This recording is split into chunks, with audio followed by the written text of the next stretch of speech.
And there will be no charges. Telephone is free.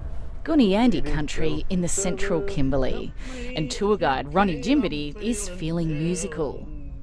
Telephone to glory, always answer just in time. It's a gospel song. It's we don't have God's number, but we can pray and get on our knees and give him the call. The residents of the tiny community of Mimbi may have a line to God, but they struggle to communicate with the outside world. There's no mobile reception here. The only access to phone and internet is at Ronnie's house, where his family has installed a Wi-Fi system to run their tourism business. The community is on a waiting list to get a mobile phone tower. Residents are worried they're unable to make contact in an emergency. Bad things happening, we get like snake bites and bushfire and accident to happen, as we all know, and we need that service. We need that phone thing happening at all time. Across regional Australia, many small towns, farms and Aboriginal communities are still operating without mobile phone reception and internet access. In some cases, the infrastructure doesn't exist. In others, locals can't afford to install it or are confused by the highly technical array of options available. And during the peak of the COVID pandemic, the lack of connectivity caused chaos. It was insane. It was so busy, it was just madness. Staff at the Nindalingari Health Service, which covers 40 remote communities, were bombarded with requests for help from infected residents who couldn't register online for assistance. Because if you didn't register, you weren't eligible for your food packages or food deliveries or any of the other things that you needed. So it was massive, and you know, I could have had another 15 staff and not had enough people to answer the phones. It was incredible. While life has largely returned to normal, health workers are still stuck with a sluggish internet connection. I know it's remote and it's probably never going to be as good as Perth or Sydney or whatever, but it's very, very bad. It's 20, 30 years behind, if I'm honest. The latest government data shows the number of Australians connecting online is increasing. But 11% of the population remains classified as highly excluded from the digital world. That's almost 3 million people. Regional residents still lag behind those in capital cities. And the digital divide is even greater when it comes to Indigenous Australians.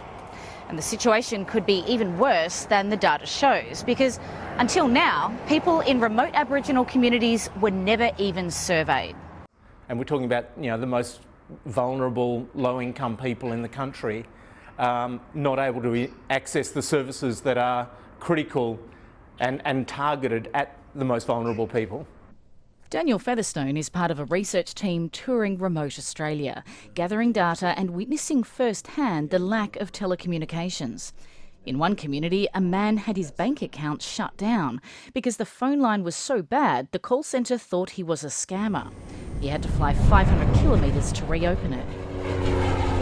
There's a huge amount of frustration out there. People are basically all calling to get improved services and for those services to be affordable.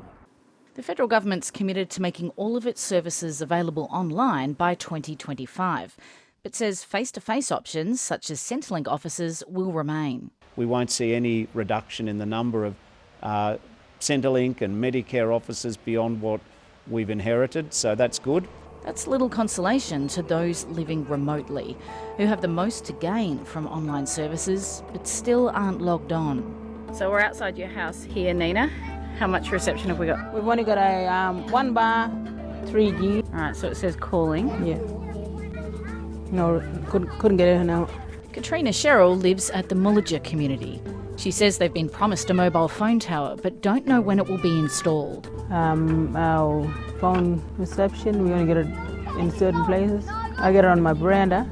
When Katrina needs to pay a bill or send a text, she heads to the one spot where 4G kicks in. I'll just have to put my chair here, sit down and see if I can get a reception here or over there. We've been waiting for a while and we need to have something out here too.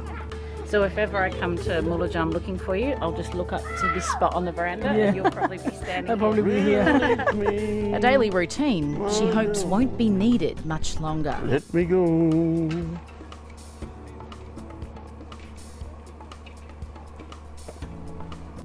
Bye.